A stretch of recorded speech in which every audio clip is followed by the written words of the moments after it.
Hello दोस्तों, आपका अपने यूट्यूब चैनल पे स्वागत है। तो आज की इस वीडियो में हम लोग कंप्यूटर से संबंधित थ्योरी देखने वाले हैं, ठीक है। तो इसको हम लोग एक एक या दो दो चैप्टर करके एक वीडियो में कंबाइन करके देखेंगे, ठीक है। यदि आपको एक बार में समझ ना आए तो इस वीडियो को 2 बार 3 बार ऐसे करके प्ले कर करके देखें और उसको याद करते चलें, ठीक है। क्योंकि जो क्वेश्चंस आ रहे हैं एग्जाम में वो इसी में से लगभग मिलते जुलते आ रहे हैं, ठीक है। तो चलिए स्टार्ट करते हैं। तो अब हम लोग देखेंगे इंटरनेट, ठीक है। तो इसका पूरा नाम क्या होता है? Interconnected network. इसे वर्ष 1950 में विंडसर्फ ने शुरू किया था, इसलिए इन्हें इंटरनेट का पिता कहते हैं। किनको? विंडसर्फ को। और इंटरनेट को नेटवर्क भी कहते हैं, ठीक है। विश्व का आपस में जुड़ा नेटवर्क इंटरनेट कहलाता है। विश्व का आपस में जुड़ा नेटवर्क इंटरनेट कहलाता है। और कंप्यूटर जो है, होम कंप्यूटर, उसको इंटरनेट से जोड़ने के लिए मॉडेम की आवश्यकता होती है। अब मॉडेम क्या है? उस डिवाइस या प्रोग्राम को कहते हैं जो कंप्यूटर को टेलीफोन या केबल लाइनों पर डाटा संप्रेषित करने में सक्षम बनाता है। इंटरनेट को सूचना का राजपथ कहा जाता है। क्या कहा जाता है? सूचना का राजपथ कहा जाता है इंटरनेट को। अब इंटरनेट के लाभ क्या हैं? दूसरे व्यक्तियों से आसानी से संपर्क बनाने की अनुमति देता है इंटरनेट, ठीक है। और इसके माध्यम से दुनिया में कहीं भी किसी से भी संपर्क बनाया जा सकता है, ठीक है। और इंटरनेट पर डॉक्यूमेंट को प्रकाशित करने पर पेपर इत्यादि की बचत होती है। यह कंपनियों के लिए कीमती संसाधन है जिस पर वे व्यापार का विज्ञापन तथा लेन देन भी कर सकते हैं। और इंटरनेट से ऑनलाइन ई कॉमर्स गतिविधियां की जा सकती हैं, ठीक है। अब उसके बाद आता है क्या? इंटरनेट की हानियां। तो इंटरनेट के लाभ तो समझ में आ गया, ठीक है। इससे क्या होता है? आसानी से संपर्क बना सकते हैं, देश दुनिया में कहीं से किसी से भी संपर्क बना सकते हैं, ठीक है। और डॉक्यूमेंट को प्रकाशित करने के लिए पेपर इत्यादि का बचत भी हो जाता है। और जो है कंपनी लोग के लिए क्या हो जाता है? ये कीमती संसाधन है। क्यों? क्योंकि उनके व्यापार का विज्ञापन और लेन देन भी कर सकते हैं वो लोग, ठीक है। अब उसके बाद आता है इंटरनेट से ऑनलाइन ई कॉमर्स गतिविधियां भी की जा सकती हैं, ठीक है। फिर इसके बाद है क्या? इंटरनेट की हानियां। तो कंप्यूटर में वायरस के लिए इंटरनेट सर्वाधिक उत्तरदायी है। जो भी कंप्यूटर में वायरस आता है वो इंटरनेट के चलते ही आता है। इंटरनेट पर भेजे गए संदेशों को आसानी से चुराया जा सकता है, ठीक है। और बहुत सी जानकारी जो है जांची नहीं जाती, वह गलत या असंगत भी हो सकती है। मतलब इंटरनेट में ऐसा नहीं है कि सर्च मारने से सही ही उत्तर आएगा। उसमें कब बहुत बार क्या हो जाता है? गलत आंसर आता है। क्यों? क्योंकि उसमें आंसर डालने से पहले उसको चेक नहीं किया जाता। अनैच्छिक तथा अनुचित डॉक्यूमेंट तत्व कभी कभी गलत लोगों जैसे कि आतंकवादी लोगों के द्वारा इस्तेमाल कर लिया जाता है, ठीक है। और साइबर धोखेबाजी जो है, क्रेडिट डेबिट कार्ड की समस्त जानकारी को चुरा कर उसे गलत तरीके से इस्तेमाल कर सकते हैं, ठीक है। अब इंटरनेट के लिए आवश्यक उपकरण क्या क्या हैं? उसके लिए क्या होना चाहिए? एक तो पीसी मतलब पर्सनल कंप्यूटर होना चाहिए, मॉडेम होना चाहिए, कम्युनिकेशन मीडियम होना चाहिए, वेब ब्राउजर सॉफ्टवेयर होना चाहिए। अब इंटरनेट सर्विस प्रोवाइडर भी होना चाहिए, ठीक है। अब इंट्रानेट क्या होता है? एक संगठन के भीतर इंट्रानेट, ठीक है। इंट्रा इंट्रा है यहाँ पे, इंटरनेट इंट्रा। तो एक संगठन के भीतर निजी कंप्यूटर नेटवर्कों का छोटा समूह इंट्रानेट कहलाता है। एक संगठन के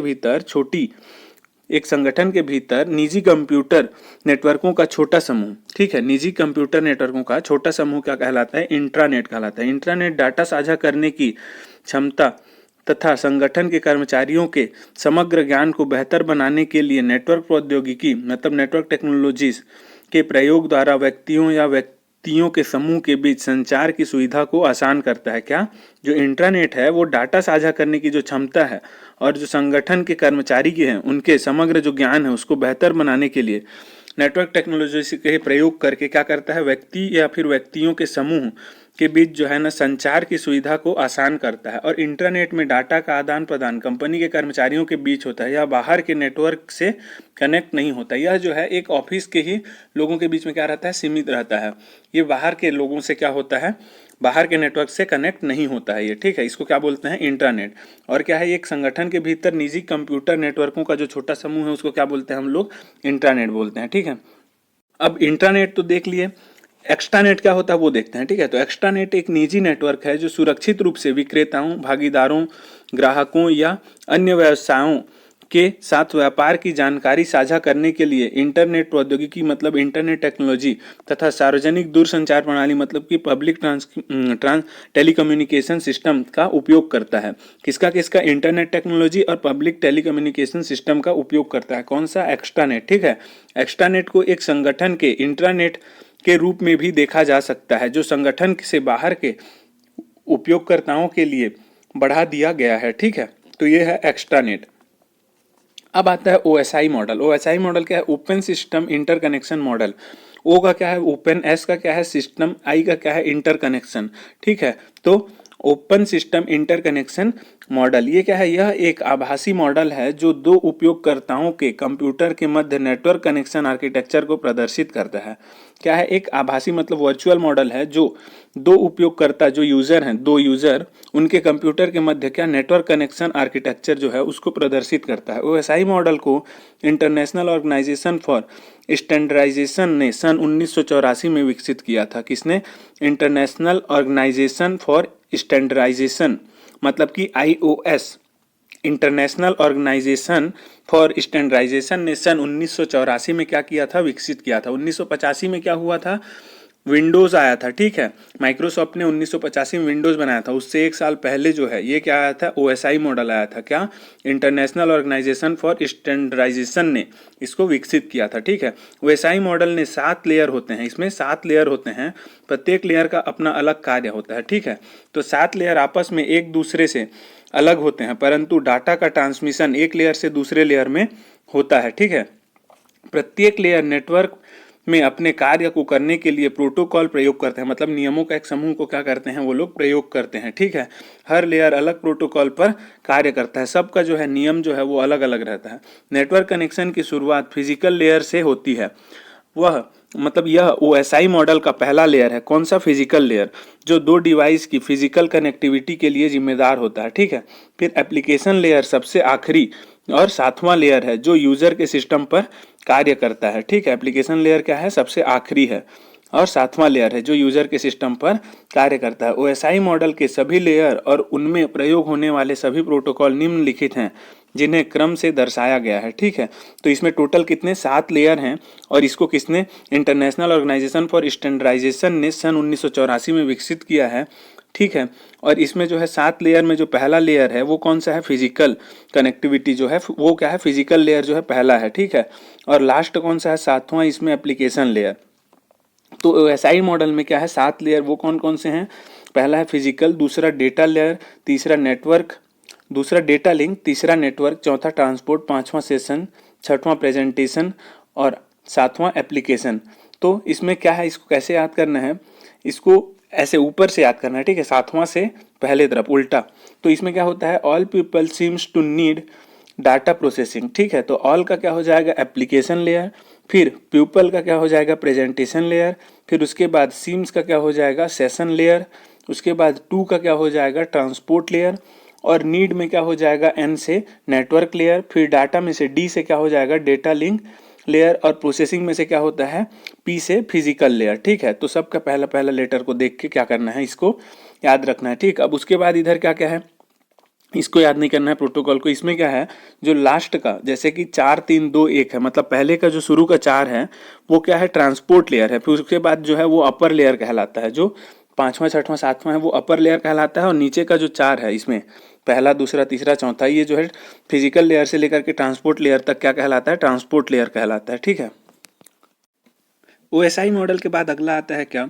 इंटरनेट प्रोटोकॉल। ठीक है, तो प्रोटोकॉल नियमों का वह सेट है जो कि डाटा कम्युनिकेशन की देखरेख करता है। ठीक है, तो नियमों का वह सेट है जो डाटा कम्युनिकेशन की देखरेख करता है। तो कुछ प्रोटोकॉल इस प्रकार हैं। TCP मतलब क्या होता है? ट्रांसमिशन कंट्रोल प्रोटोकॉल, और IP मतलब क्या होता है? Internet protocol. तो IP एड्रेस जो बोलते हैं उसमें IP जो रहता है वो क्या रहता है? इंटरनेट प्रोटोकॉल, और TCP क्या है? Transmission control protocol. ठीक है, तो ट्रांसमिशन कंट्रोल प्रोटोकॉल TCP तथा इंटरनेट प्रोटोकॉल दो अलग अलग प्रोटोकॉल हैं, पर इनका उपयोग एक साथ किया जाता है, इसलिए इन्हें सम्मिलित रूप से इंटरनेट प्रोटोकॉल सूट कहा जाता है। ठीक है, इंटरनेट प्रोटोकॉल सूट कहा जाता है। इसका उपयोग करके कंप्यूटर व सर्वर के बीच संचार स्थापित, कम्युनिकेशन जो है स्थापित किया जाता है। संचार कंप्यूटर और सर्वर के बीच में संचार स्थापित किया जाता है। ठीक है, किसका यूज करके? जो इंटरनेट प्रोटोकॉल सूट है। और इंटरनेट प्रोटोकॉल सूट क्या है? TCP और IP का क्या है? दोनों का एक सम्मिलित रूप है। ठीक है, अब उसके बाद क्या है? Transmission control protocol packet switching तकनीक का उपयोग करता है। ठीक है, इंटरनेट प्रोटोकॉल प्रत्येक पैकेट को एक विशेष पता देता है और गंतव्य तक पहुंचाने के लिए उनका रास्ता तय करता है। यह ट्रांसपोर्ट लेयर में क्या होता है, प्रयुक्त प्रोटोकॉल है। जैसे कि हम लोग OSI मॉडल में देखे वहाँ पे कि ट्रांसमिशन जो कंट्रोल प्रोटोकॉल है वो क्या कर रहा है, पैकेट स्विचिंग तकनीक का उपयोग करता है। मतलब कि ये जो है ना, जो भी जानकारी है उसको पैकेट में क्या कर देता है, वो पैकेट करके बांट देता है। ठीक है, पैकेट स्विचिंग तकनीक का उपयोग करता है। और इंटरनेट प्रोटोकॉल जो है वो प्रत्येक पैकेट, जो भी हर पैकेट है जो जानकारी का, उसको क्या करता है, एक विशेष पता देता है, एक एड्रेस देता है, और उसको जो है ना उसके डेस्टिनेशन तक पहुंचाने के लिए उसका रास्ता तय करता है। कौन सा, इंटरनेट प्रोटोकॉल। और बस इसमें क्या है, पैकेट कौन बनाता है, ट्रांसमिशन कंट्रोल प्रोटोकॉल, और इंटरनेट प्रोटोकॉल उसको क्या करता है, उसका एड्रेस देता है और गंतव्य तक पहुंचाने में उसको क्या करता है, रास्ता दिखाता है। यह ट्रांसपोर्ट लेयर में प्रयुक्त प्रोटोकॉल है। जो ये प्रोटोकॉल है वो कहाँ पे यूज होता है, ट्रांसपोर्ट लेयर में। तो ट्रांसपोर्ट लेयर कहाँ पे आता है ये, तो जो अभी 7 लेयर देखे हम लोग, उसमें जो बीच वाला चौथा लेयर है वो कौन सा है, ट्रांसपोर्ट लेयर। ठीक है, क्या देखे थे हम लोग, all people seems to need data processing. ठीक है, तो ऑल पीपल सीम्स टू, तो टू वाला जो है वो क्या है, ट्रांसपोर्ट लेयर है। तो वहाँ पे क्या होता है, ये जो है ना पैकेट स्विचिंग तकनीक का उपयोग किया जाता है। वो क्या करता है, जितना भी डाटा जो इन्फॉर्मेशन रहता है उसको क्या करता है, पैकेट में क्या कर देता है, बांट देता है। ठीक है, फिर वही ये जो टेक्निक है वो यहाँ पे भी उपयोग हो रहा है। ठीक है, फिर आईपी एड्रेस, तो आईपी एड्रेस क्या है, इंटरनेट प्रोटोकॉल एड्रेस। ठीक है, तो इंटरनेट से जुड़ा जो प्रत्येक कंप्यूटर या उपकरण को उसकी पहचान के लिए एक विशेष अंकीय पता दिया जाता है। मतलब इंटरनेट से कुछ भी जो जुड़ा है, कंप्यूटर या फिर उपकरण जैसे मोबाइल, उसको उसकी पहचान के लिए एक विशेष अंकीय पता दिया जाता है, उसे आईपी एड्रेस कहते हैं। और यह आईपी एड्रेस उसे इंटरनेट सेवा प्रदान करने वाली कंपनियों द्वारा दिया जाता है। जैसे कि जियो का सिम है तो जियो क्या देगा आपको, इंटरनेट सेवा प्रदान कर रहा है। ठीक है, जियो तो क्या करेगा, वही उसको क्या करेगा, आईपी एड्रेस देगा।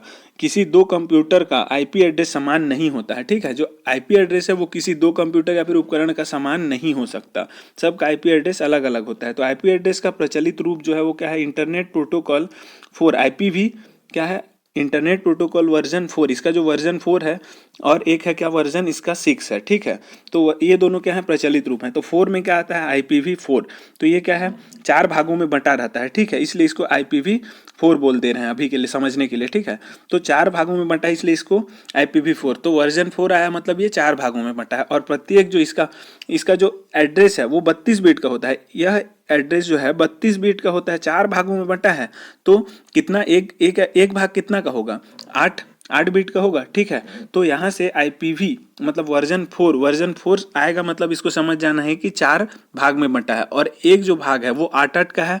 ठीक है, टोटल 32 है इसका, उसको भी याद रखना है, 32 को याद रखना है और 4 भाग को याद रखना है। तो एक जो भाग है उसमें कितना बिट रहेगा, 8 बिट रहता है, तो प्रत्येक पार्ट 8 बिट का होता है, जिसे ऑक्टेट कहते हैं। ठीक है, अब क्या बोल रहा है, इन 4 पार्ट स्ट्रिंग या फिर 4 भाग को डॉट या फिर पीरियड साइन से द्वारा अलग किया जाता है। ठीक है, इन सब को क्या है, डॉट से अलग किया जाता है, डॉट या फिर पीरियड साइन, मतलब जो डॉट है उसे क्या बोलते हैं, पीरियड साइन, उससे अलग किया जाता है। फिर IPv4 जो है, मतलब इंटरनेट प्रोटोकॉल वर्जन 4 4 ऑक्टेट से मिलकर बना रहता है। ठीक है, 8 चौक 32 होगा, तभी तो होगा ना, 8 बीट है एक भाग में, तो 4 भाग टोटल है, तो 8 चौक 32, इसलिए 4 ऑक्टेट से मिलकर बना होता है। इसका प्रकार जो है, इस प्रकार 32 बिट का एड्रेस तैयार होता है। ठीक है, यह आईपी एड्रेस कम से कम क्या वैल्यू ले सकता है, 3 0 फिर 3 0 फिर 3 0 फिर 3 0, और 3 0 के बाद डॉट लगा है। ठीक है, सब 3 0 के बाद, और अधिक से अधिक कितना वैल्यू ले सकता है, 255, फिर डॉट फिर 255, फिर डॉट फिर 255, फिर डॉट फिर 255, फिर 5 लास्ट में। ठीक है,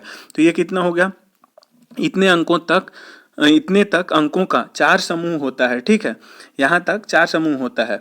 और उदाहरण के लिए एक वैध आईपी एड्रेस कौन सा है, 192, फिर डॉट 168, फिर डॉट 56, फिर डॉट 115। ठीक है, तो ये क्या होता है, सबसे कम जो वैल्यू रहता है वो 0000000 पूरा रहेगा। ठीक है, 3 करके, और डॉट से अलग रहेगा।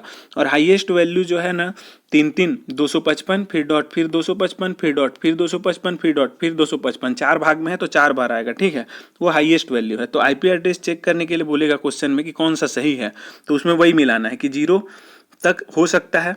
ठीक है, और 0 से ऊपर जाएगा तो कहाँ तक जाएगा, 255। इसमें जैसे कि 192 वो 255 से कम है, 168 भी 255 से कम है, 56 भी 255 से कम है, और ये 115 भी 255 से कम है। ये लास्ट में 5 एक गलती से लिख गया है। ठीक है, वो भी 255 ही है, तो ये क्या हो जाएगा, 4 समूह होता है इसका, ठीक है।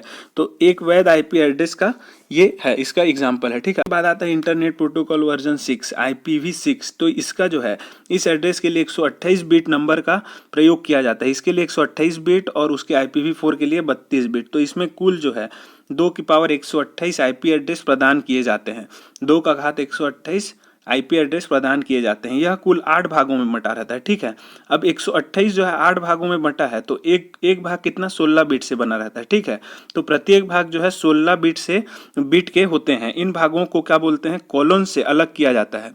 किससे, कॉलन से, 2 डॉट, ठीक है, जो रेशियो वाला साइन रहता है उससे इसको क्या किया जाता है, अलग किया जाता है। इसमें डेसिमल के साथ साथ हेक्साडेसिमल अंकों का भी प्रयोग किया जाता है, ठीक है। अब इसमें 16 तक है, तो 16 तक जो आएगा वो हेक्साडेसिमल हो जाएगा। और उसमें क्या है 8 है, तो उसमें खाली क्या आ जाएगा, खाली ऑक्टल आएगा, ठीक है। ऑक्टल नंबर उसमें आएंगे। तो इसमें जो है ईमेल एड्रेस, इसमें डेसिमल के साथ साथ क्या हेक्साडेसिमल अंक भी क्या हो सकते हैं, प्रयोग किए जा सकते हैं। जैसे कि उदाहरण के लिए 2001, फिर क्या आ जाएगा colon 1278 colon OB7A colon 4321 colon 0011, ऐसा करके ये पूरा यहाँ पे एग्जाम्पल दिया है, ठीक है। आईपी एड्रेस 2 प्रकार के होते हैं, स्टैटिक आईपी एड्रेस और डायनेमिक आईपी एड्रेस। तो स्टैटिक आईपी एड्रेस क्या है, यह आईपी एड्रेस स्थिर होता है, ठीक है। स्टैटिक मतलब स्थिर, तो यह आईपी एड्रेस स्थिर होता है। तो स्टैटिक आईपी एड्रेस को IANA मतलब कि internet assign number authority, internet assign number authority द्वारा किसी भी सिस्टम को दिया जाता है। स्टैटिक आईपी एड्रेस किसी भी सिस्टम को दिया जाता है, ठीक है। स्टैटिक आईपी एड्रेस कोई संस्था अपने स्थिर आईपी एड्रेस के रूप में प्रयोग करती है, ठीक है। स्टैटिक आईपी एड्रेस जो है उसको कोई संस्था मतलब कि कोई इंस्टीट्यूट जो है अपने स्थिर आईपी एड्रेस के रूप में प्रयोग करते हैं। स्टैटिक आईपी एड्रेस मुख्य रूप से तब रखा जाता है जब किसी को अपनी संस्था से जुड़ने के लिए एड्रेस को याद रखने की आवश्यकता पड़े, ठीक है। स्टैटिक आईपी एड्रेस मुख्य रूप से तब रखा जाता है जब किसी को अपनी संस्था से जुड़ने के लिए एड्रेस को याद रखने की आवश्यकता पड़े, ठीक है। तो स्टैटिक आईपी एड्रेस बदलता नहीं है, इसलिए इसे फिक्स्ड आईपी एड्रेस भी कहते हैं।